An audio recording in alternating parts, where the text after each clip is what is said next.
Shalom Aleichem mes chers amis, une bonne semaine Be'ezat Hashem, Boucharato, Rak Bsorot, Tovot, Danoul, Kol Am Israël.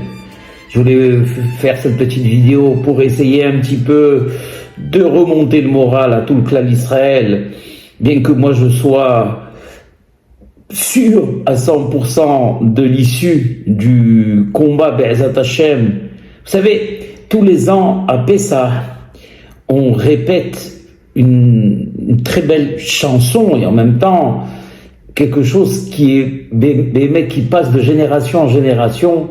On lève le verre et on dit Vehi she'amda lavotenu velanu Vehi she'amda lavotenu velanu. Je vais traduire. Shelo echad bilvad עמד עלינו לכלותנו, עמד עלינו לכלותנו, והקדוש ברוך הוא מצילנו מידם. Ça veut dire quoi? Vehi Amda. Et c'est elle qui a protégé le Am Israël depuis, on va dire, sa naissance. Chez Bechol Dolvalor, dans toutes les générations, et tout, depuis que le Am Israël est sorti d'Égypte, Omdim alenu lechalote, ils essayent, Hazve Halil al-Son et Israël, de nous anéantir. Vehakadosh Baruch Hu matzilenu miyadam, et Akadosh Baruch Hu nous sauve de leurs mains. Donc il n'y a absolument aucune raison qu'ils ne sauvent pas des mains de ces sonim, de ces barbares, qui ne représentent absolument rien devant les empires qui les ont précédés. Vehi she'amda, pourquoi Vehi, disent les Hachamim, et quel est ce Hi? Qu'est-ce qui a toujours plaidé en faveur du Am Israël? Alors plusieurs choses. Certains Hachamim disent que c'est la Mila, d'autres disent que c'est la Torah. C'est grâce à cette Torah qu'on a accepté en l'an 2448 sur le pied du mont Sinaï, qu'Akadosh Baruch Hu a choisi le peuple juif et a juré de ne pas l'échanger contre aucune nation. Alors c'est vrai, le peuple d'Israël a souffert, on a eu des millions de morts, mais ça c'est pas parce qu'Akadosh Baruch Hu n'a pas tenu sa promesse, c'est parce que nous n'avons pas tenu notre promesse. Vous savez qu'un contrat, quand on fait un contrat avec quelqu'un, eh bien c'est dans les deux sens, on doit respecter dans les deux sens ce contrat. Akadosh Baruch Hu nous a promis qu'il nous échangerait pas contre aucune nation, il a tenu parole, le Am Israël et le peuple élu, et il n'a jamais échangé contre aucune nation. C'est vrai qu'on a souffert, qu'on a eu beaucoup de morts, mais parce que la partie du contrat qu'on n'a pas tenu, nous, c'est le fait de ne pas avoir appliqué à la lettre sa Torah et ses mitzvot, comme on l'a promis sur le pied du mont Sinaï, où on a dit « Naase v'nishma » tout ce que tu as dit, on le fera et on l'entendra. Et malheureusement, au fil des siècles, il y a eu des hauts et des bas, on va dire, dans notre relation avec Akadosh Baruch Hu. Mais in fine, Be'ezat Hashem, la conclusion est inéluctable. Akadosh Baruch Hu nous sortira des mains de nos ennemis. Et Yad Israël Tietamid ala Ilyona. N'ayez aucun doute, mes chers amis. Et je vais vous en donner la raison. Puisqu'on parle aujourd'hui des réseaux sociaux et des réseaux sociaux. Alors, il y a quelque chose qui m'a fait rire dans un post. C'était, on montrait, vous savez, sur la carte de Gaza, il y a la mer, bien sûr, et il y avait marqué, il y avait un post qui disait aux Gazatim, donc aux gens qui habitent à Gaza, essayez de partir par la mer, à nous, ça nous a réussi. Et alors, ça m'a fait réfléchir, ce post. À nous, ça nous a réussi. C'est vrai que nous, on était venus dans l'autre sens. À l'époque des pharaons. On était sortis d'Égypte en l'an 2448, le 15 Nissan, Be'etzem Hayom Hazeyat Utzivot Israël, Meret Mitzrayim, en pleine journée. Kadosh Baruch Hu, il n'a pas voulu nous faire sortir le soir. Et on étudie tous les ans, et on le sait, à Pessah, tous les miracles qu'il y a eu ce jour-là, où Akadosh Baruch Hu, il y a même une discussion avec les Hachamim sur le nombre de plaies qu'ont eu les Égyptiens, déjà en Égypte pendant toute l'année, avant de nous laisser sortir. Et la puissance, l'Égypte c'était une puissance dominante, une puissance forte sous tous les rapports, il n'y a pas l'équivalent. Qu'est-ce que c'est que le Hamas à côté? C'est une brindille. L'Égypte dominait le monde. Et Akadosh Baruch Hu a obligé Pharaon, pendant 1 an, il a fait souffrir par les 10 plaies d'Égypte, et il a obligé Pharaon à nous faire sortir, à nous laisser sortir en pleine journée, au vu, au su de tout le monde, Rabotai. Et les Hachamim nous disent que sur la mer, il y a certains avis qui disent qu'ils ont reçu encore 250 plaies, les Égyptiens. Vous imaginez un petit peu.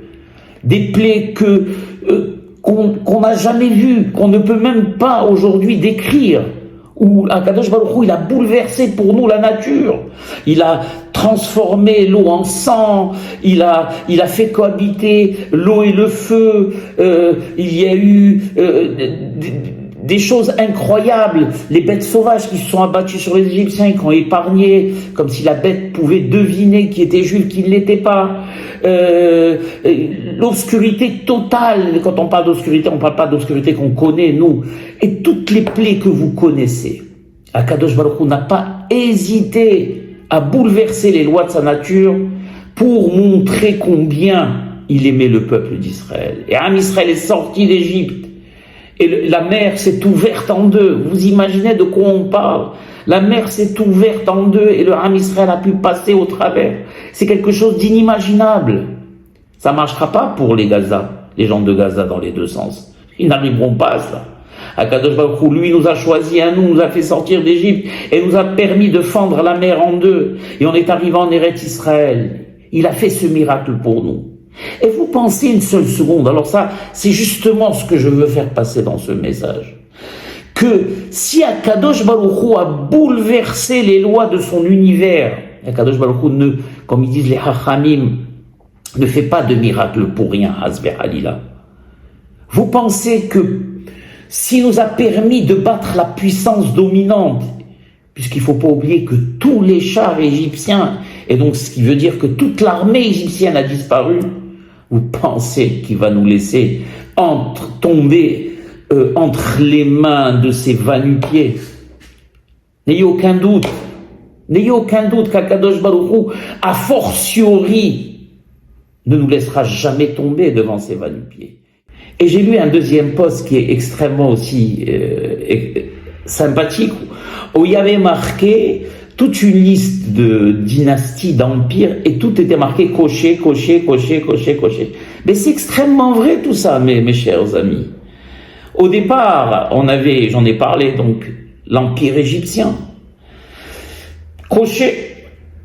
Am Israël rentre en Eretz Israël avec Josué. Il y a les 31 rois, toutes les peuplades qui habitaient déjà en Eretz Israël.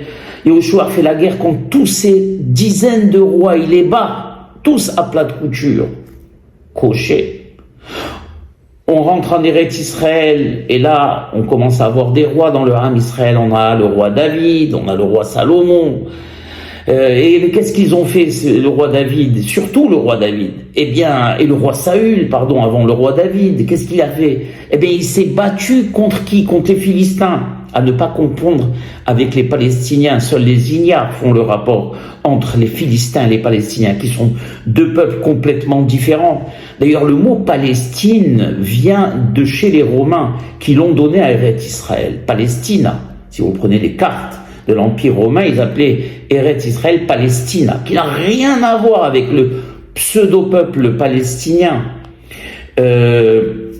Donc les Philistins, qui étaient des adorateurs de Dagon, leur dieu, qu'est-ce qu'il a à voir avec les Palestiniens, qui eux sont descendants d'Ishmaël? Absolument rien à voir. Et eux aussi, pendant des dizaines d'années, des combats entre le peuple d'Israël et les Philistins, eux aussi, cochés. Ensuite, malheureusement, on a eu la destruction du premier temple avec l'empire babylonien. Vous imaginez, Nabuchodonosor, qui a envahi Jérusalem, qui a détruit Jérusalem et qui a déporté tout le Ham Israël en Babylonie, une grande partie du Ham Israël en Babylonie pendant 70 ans. Eh bien, malgré tout, après cet empire babylonien, qui était tellement puissant, lui aussi, Rabotai a disparu. Et Ham Israël était toujours là, toujours présent, toujours vivant. Il est revenu sur sa terre natale. N'est-ce pas? Avec Ezra Sofer. Ezra le scribe.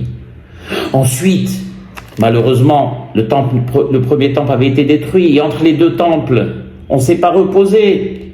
On a eu les Assyriens, on a eu les Grecs, on a eu l'Empire assyrien, l'Empire grec, qui était des puissances colossales, qui ont eux aussi disparu. Dans pas longtemps, on va fêter la fête de Hanouka, où une poignée de Hashmonaïm, il y a certains avis qui disent qu'ils étaient 8, contre toute une armée de Grecs. Et celui qui a vu déjà les illustrations des armées grecques avec Alexandre le Grand, vous imaginez, qui avait conquis le monde entier, Alexandre le Grand. Eh bien, les soldats grecs étaient sur leurs éléphants, et à côté, qu'est-ce qu'on avait? Des Talmidei Hachamim, les Hashmonaïm, qui n'étaient pas des guerriers, des Talmidei Hachamim, et qui ont défait l'Empire grec. L'Empire grec aussi a disparu, coché. Qu'est-ce qu'on a après l'Empire grec? On a l'empire le plus puissant qu'il y ait jamais eu de tous les temps. D'abord, reconstruction du temple, grâce à Cyrus le Grand. Et ensuite, malheureusement, l'Empire romain, qui s'est abattu lui aussi sur le monde, cette plaie aussi également. Et l'Empire romain aussi puissant qu'il ait été, lui aussi, a disparu. D'ailleurs, il y a cette fameuse histoire que je raconte souvent d'un grand rabbin qui avait été, il y a peut-être 80 ans, en hiver à Rome, devant le Sha'ar Titus, vous savez, l'arche de Titus, où il y a malheureusement la description, on voit, si vous vous approchez, vous verrez, la description de la destruction du temple, où on voit les pauvres, on voit la menorah qui est soulevée par des soldats romains, etc., etc. Et ce vieux rabbin, très grand rabbin, a hurlé en plein milieu de la nuit, il a dit « Titus !» Titus qui était le destructeur du Beth Amikdash. « Titus, Titus, où es-tu ? Tu n'es plus que ruine. » C'est vrai que si vous vous baladez à Rome, qui est une très belle ville, malgré tout, il y a énormément de ruines, il y a partout des ruines. Tout ça, c'était les vestiges de l'Empire romain. Où tu es? Tu n'es plus que ruine, alors que moi, petit juif, je suis encore là devant toi, vivant. Haï vekayam, Am Israël, Haï vekayam. L'Empire romain aussi a disparu, coché. On a eu les Cosaques, on a eu les pogroms en Pologne, en Russie, des centaines de milliers de juifs qui sont morts. Et le peuple juif est toujours là. Malgré tous ces massacres, le peuple juif. Combien sommes-nous, Rabotaï? Nous sommes 15 millions.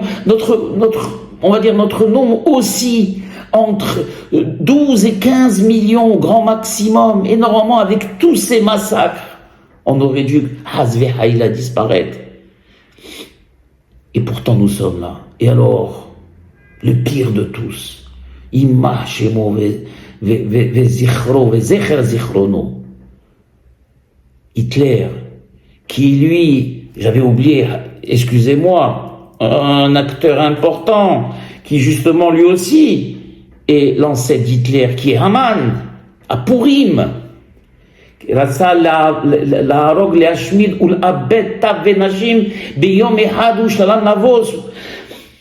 Vous imaginez Haman, lui il a été pire qu'Hitler, parce qu'Hitler il a fait un plan Marchémo sur 6 ans, mais Haman c'est en un seul jour qu'il voulait tuer tous les juifs de tous les royaumes qui appartenaient au roi Ahashverosh, de tous les pays où les juifs étaient. Beyom Ehad. Et qu'est-ce qui est arrivé à Haman, Rabotai? Nitla ala etz hu banav. Il a été pendu sur l'arbre, lui et ses fils. Parce qu'on a prié à Kadosh Basouba. Parce que Mordechai et Esther, qui n'étaient pas des guerriers, le peuple d'Israël, qui n'était pas un guerrier, qui n'était pas un peuple guerrier, il n'y avait aucune tactique militaire, il n'y avait rien du tout. Il n'y avait pas Baruch Hashem, Tsahal qu'on a aujourd'hui. Et parce qu'ils ont prié à Kadosh Baruch Hu, parce qu'ils ont jeûné pendant 3 jours, eh bien Kadosh Baruch Hu a entendu leur prière et est venu les aider. Hashem ilachem lachem vatem taharishon. Quand nous on prie à Kadosh Baruch Hu, c'est Kadosh Baruch Hu qui fait la guerre pour nous, c'est pas nous qui faisons la guerre pour lui. Vous savez, tous les soirs avant de dormir, je fais une prière pour les soldats du Ham Israël. Et vous savez ce que je demande à Akadosh Baruch Hu, non seulement bien sûr qu'ils réussissent dans leur mission, mais avant je dis une chose beaucoup plus importante. Je demande à Akadosh Baruch Hu d'envoyer ses anges devant les soldats pour qu'ils fassent le travail à la place des soldats et qu'ils nettoient l'endroit où les soldats vont arriver pour qu'ils puissent, comme Eliezer quand il est allé chercher une femme pour Yitzhak, il lui a dit à Abraham, à Eliezer, il lui a dit Shlach malach lefanecha. Akadosh Baruch Hu, il enverra un ange devant toi. C'est-à-dire cet ange-là, il sera là pour nettoyer, pour préparer ta route, pour qu'une fois que tu arrives, tout soit déjà fait. Et c'est la prière que je demande, moi, à Kadosh Baruch Hu, pour les soldats, qu'ils arrivent dans des endroits et que tout soit déjà nettoyé. Et que s'il y a des mehablim, marchemam, que les murs s'écroulent sur eux. C'est ça la prière qu'on doit faire à Kadosh Baruch Hu. C'est la plus importante des prières. Kadosh Baruch Hu ne laissera jamais tomber le Ham Israël. Et puisqu'on a parlé maintenant de Haman, parlons de sa descendance, Zera Amalek, de Hitler, Marchemo Vezaro, la puissance incommensurable de l'armée allemande. Et à chaque fois, il y avait des miracles et des miracles. La première défaite à Stalingrad, ensuite une défaite à Tobruk, et toutes les défaites que l'on connaît. Et Marchemo Vezichro, il a pris 6 millions de nos frères et sœurs, qu'il a brûlés, tués. Et c'est la plus grande preuve, justement, qu'Akadosh Baruch Hu est avec nous. Il faut avoir cette façon de voir les choses. Il faut voir le verre toujours à moitié plein et jamais le verre toujours à moitié vide. Dire que si Akadosh Baruch Hu n'avait pas été avec nous, peut-être que tout le Ham Israël aurait disparu. Si Akadosh Baruch Hu n'était pas avec nous, peut-être qu'ils auraient gagné en Russie. Et s'ils avaient gagné en Russie, eh bien, l'Europe aurait été envahie, ça aurait été fini de nous. Malheureusement, les Juifs de Tunisie, d'Algérie, du Maroc, c'est vrai qu'une partie des Juifs de Tunisie déjà avaient été emmenés dans les camps de concentration. Mais peut-être que nous, on n'aurait pas été là pour parler. Donc c'est vrai que le prix qu'on a payé est un prix inimaginable.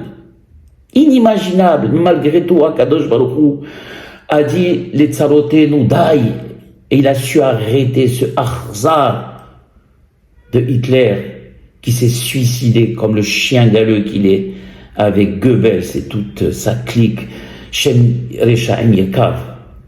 Tout ça pour vous dire quoi, Rabotai?